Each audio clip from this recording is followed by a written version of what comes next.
Si Victor, natitigilang nakatitig sa kawalan. Hindi inaasahang yayakapin siya ni Teresa. Nararamdaman niya ang tibok ng puso nito, ang mainit na singaw ng malambot na katawan, at nagdulot iyon sa kanya ng kakaibang pakiramdam. Biglang-bigla, nalito siya sa nararamdaman. Wala pa rin sa sarili. Bumaba si Victor sa pasimano at tila wala lang na naglakad papasok sa silid. Ipinilig niya ang ulo. Sa ginawang iyon ay mistulang naalis ang magulong isip.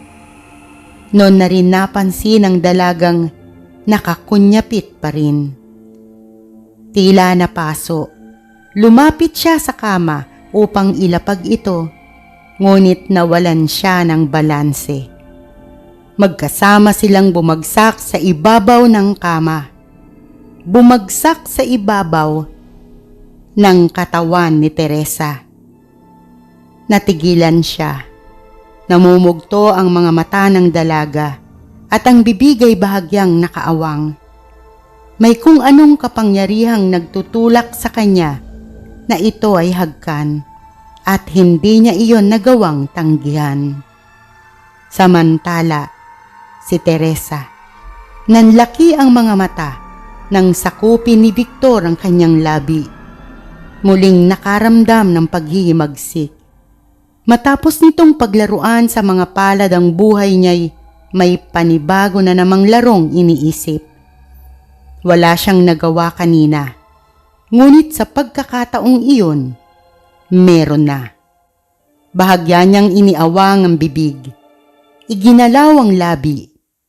Hinuli ang naglilikot na labi ng humahalik at saka mariing kinagat.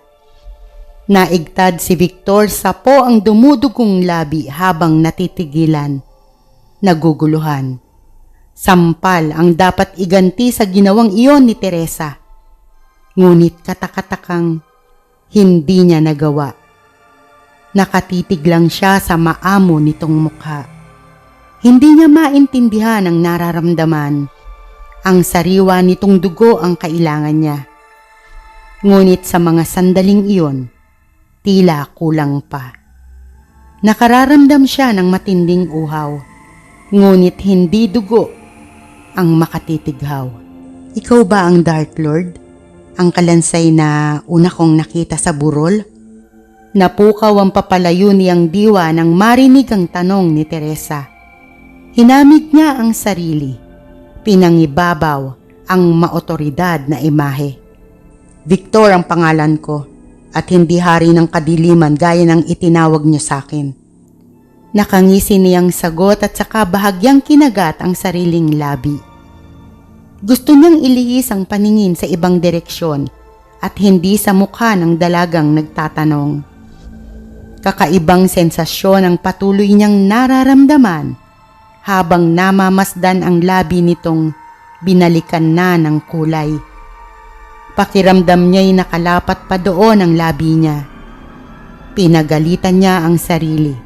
Ibinalik ang wisyo. Umahon siya mula sa pagkakadagan sa dalaga. Mabilis naman itong dumistansya at umayos ng upo. Napanganga siya sa pagtataka. Nang ngumiti ito na nauwi sa pagtawa. Kanina lang ay nanginginig ito sa takot. Ano ang nakakatawa? Siya ba ang pinagtatawanan? Tanong niya sa sarili. Bakit? Tanong ni Teresa. Hindi siya sumagot. Iniangat lang ang mga balikat habang pinag-aaralan ang kinikilos nito. Tama nga ang alamat tungkol sa iyo, Victor. Winika ni Teresa. Malambot ang himig, tila naglalambing. Iyon ang naisip na paraan upang ang Dark Lord ay lansihin. Nagulat uli si Victor nang gumapang si Teresa palapit gamit ang tuhod at dalawang kamay. Nang makalapit, hinawakan ang magkabila niyang pisngi. Napakakisig mo nga. Pagpapatuloy nito habang dahan-dahang inilalapit ang mukha sa mukha niya. Ang bibig sa bibig niya. Hindi siya nakatanggi sa inaalok nitong halik. Ano nga ang pangalan mo, Alay? Tanong niya sa pagitan ng paghalik. Teresa. Humihingal nitong sagot at saka sinakop ang kanyang labi. Alam kong may binabala ka, Teresa. Nakangisi niyang sabi nang maghiwalay ang kanilang mga labi. Ngumiti ito at ubod lambing na nagsalita. Namumungay pa ang mga mata. Totoo ang alamat. Buhay ka at kasama ko ngayon. Ibig sabihin, totoo rin ang nilalaman ng libro ng mga alamat. Doon ko malalaman kung ano ang pwedeng gamiting armas sa isang katulad mo. At kung susundin ko ang mga nakasulat doon, malalaman ko kung paano kita mapapatay. Pabulong nitong sabi sa kanyang punong tenga habang mapanuksong ikinikiskis ang pisngi sa kanyang pisngi. May hatid na kakaibang kiliti ang hininga nitong dumadampi sa kanyang balat. Nakangiti niyang hinalikan ang pisngi nito. Nang humarap ito sa kanya'y nanunukso niyang pinaraanan ng daliri ang mamasa-masa nitong labi. Sige, Teresa, humanap ka ng sandatang papatay sa akin. Aniya, at saka inilatag ang katawan sa kama at pumikit. Nangingiti naman si Teresa, tiwalang-tiwala sa sarili. Kinakabahan si Victor.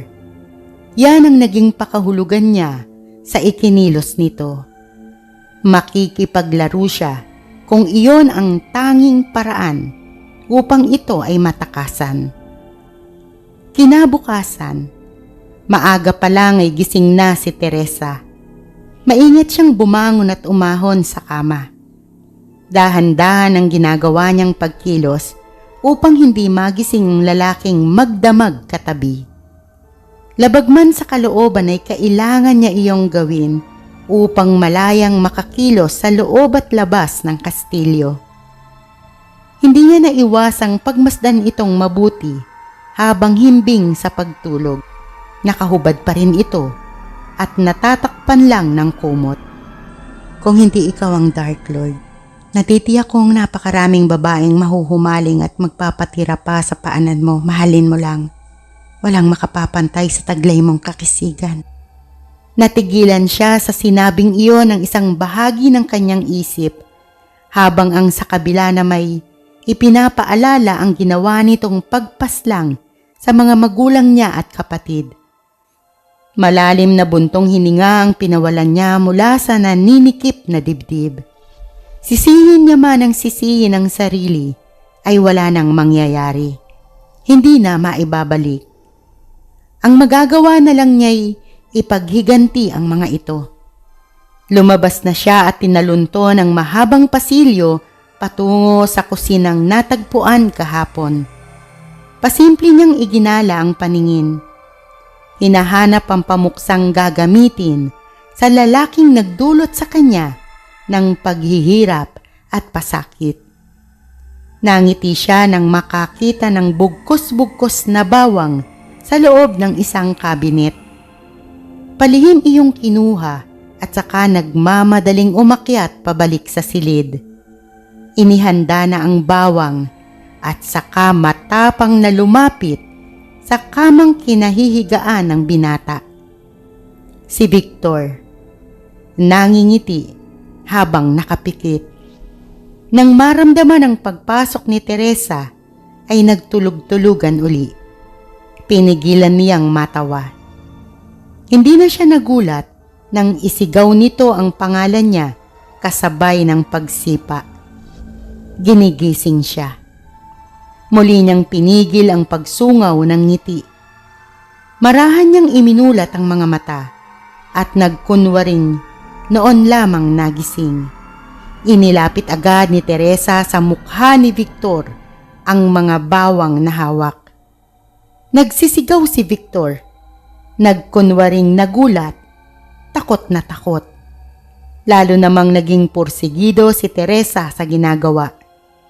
Lalong pinagduldulan sa mukha ni Victor ang mga bawang. Saan man pumaling ang mukha ng binata ay sinisigurong masusundan. Yumuko na si Victor upang itago ang pagngiti. Sige pa rin sa kunwaring pag-iwas.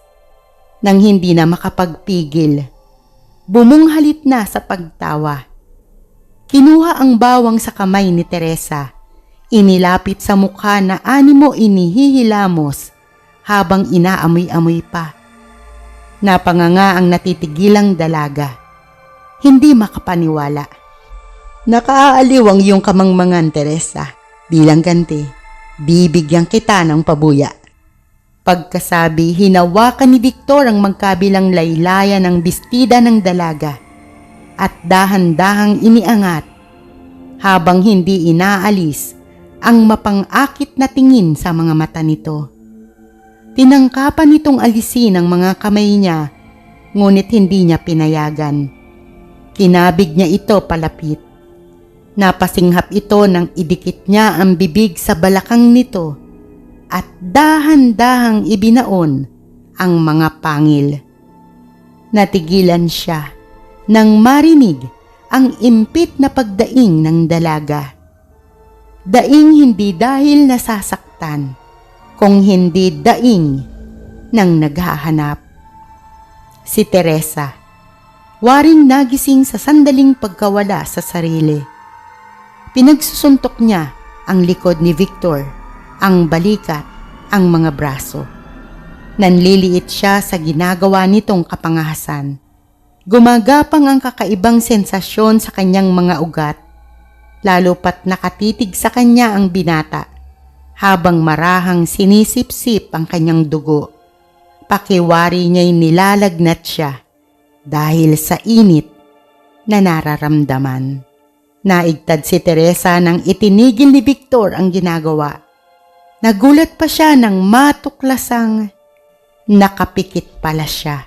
Mabilis siyang kumawala sa mga bisig ni Victor, sabay paling ng mukha sa ibang panig ng silid. Hindi niya kayang salubungin ang mga mata nitong titig na titig sa kanya. Ibig na niyang lumubog sa kinatatayuan dahil sa labis na kahihiyan. Si Victor, tumayo na at saka dahan-dahang naglakad patungo sa pintuan. Bago tuluyang lumabas, nilingon niya si Teresa. Hinagod ng tingin ang kabuuan nito. Kahit nakatalikod sa kanya ang dalaga, ay tila nakikita pa rin niya ang namumula nitong mukha, ang labing kagat-kagat at ang mga matang namumungay na dahan-dahang ipinikit. Nangiti siya, maluwang nangiting hindi nabubura habang naglalakad palayo sa silid.